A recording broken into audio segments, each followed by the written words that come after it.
bersamamu dan bersama rohmu. Inilah Injil suci menurut Matius. Dimuliakanlah Tuhan.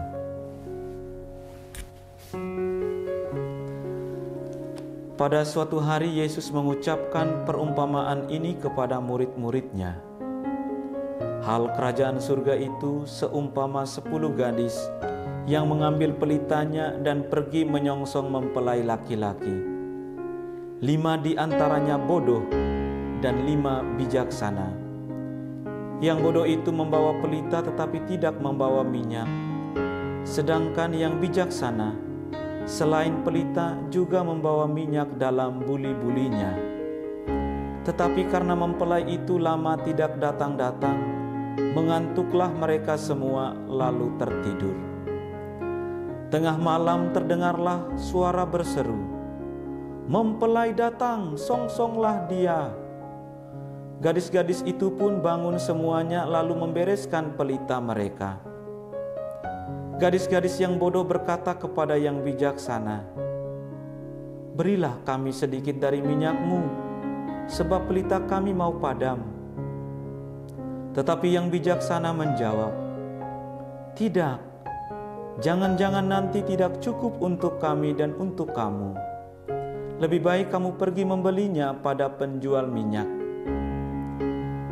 Tetapi sementara mereka pergi membelinya, datanglah mempelai, dan mereka yang telah siap sedia masuk bersama dia ke dalam ruang perjamuan nikah. Lalu pintu ditutup.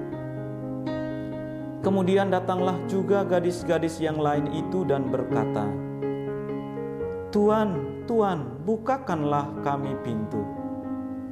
Tetapi Tuan itu menjawab, "Sungguh, aku berkata kepadamu, aku tidak mengenal kamu. Karena itu berjaga-jagalah, sebab kamu tidak tahu akan hari maupun saatnya." Demikianlah sabda Tuhan. Terpujilah Kristus. Saudara-saudari terkasih, khotbah kita pada hari Minggu biasa ke-32, Minggu 12 November 2023, diambil dari edisi Menjemaat Oktober dengan judul "Yang Bijaksana Menemukan Kebahagiaan Sejati". Saudara-saudari terkasih, menjadi bijaksana merupakan dambaan setiap manusia. Sikap bijaksana adalah sikap tepat dalam menyikapi setiap keadaan. Orang yang bijaksana tahu mana yang baik dan buruk. Sikap bijaksana bertindak sesuai dengan akal sehat, sehingga menghasilkan perilaku yang tepat. Sabda Tuhan hari ini berbicara tentang kebijaksanaan. Mencari kebijaksanaan berarti berupaya bertemu dengan Allah yang memanggil manusia untuk tinggal bersamanya.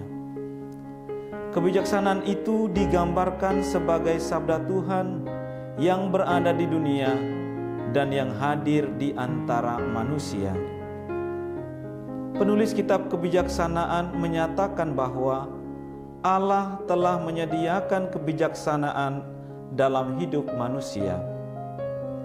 Manusia tidak akan kesulitan mencari kebijaksanaan, karena kebijaksanaan itulah yang akan datang kepada manusia. Pintu masuk untuk memperoleh kebijaksanaan adalah hati yang terbuka untuk belajar dari pengalamannya dan mengikuti nasihat Tuhan. Tanpa pertolongan Tuhan, manusia tidak memiliki kebijaksanaan.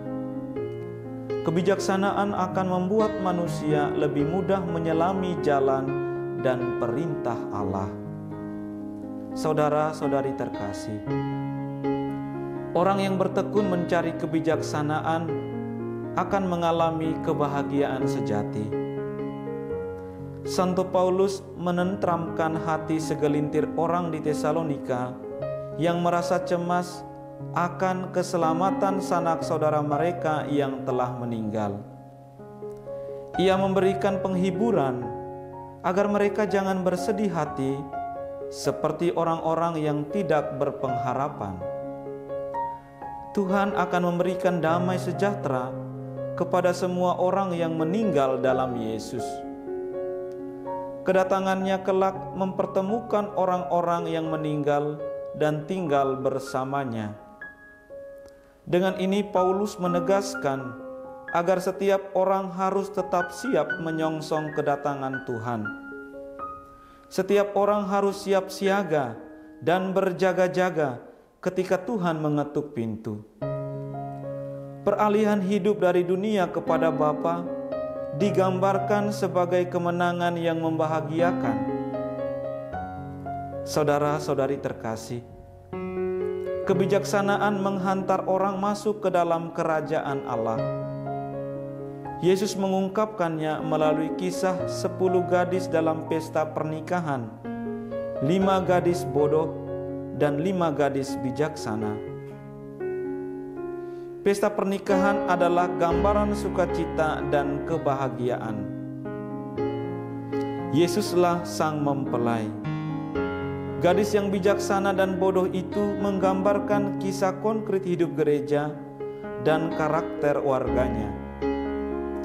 Ada orang-orang yang mendengarkan ajaran Yesus dan ada pula yang menolaknya. Pada akhir zaman, Kristus akan menyatakan diri sebagai Tuhan atas ciptaan. Setiap orang beriman dituntun untuk siap siaga menyongsong Kristus, sebab tak seorang pun yang tahu saatnya bila mana Tuhan datang. Tidak seorang manusia pun di dunia ini tahu kedatangannya, termasuk malaikat pun tidak tahu.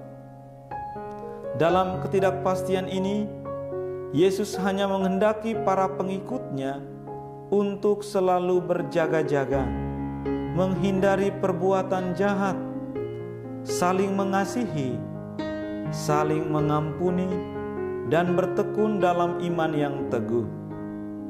Saudara-saudari terkasih, tugas seorang pengikut Kristus adalah menata ulang karakter gadis bodoh.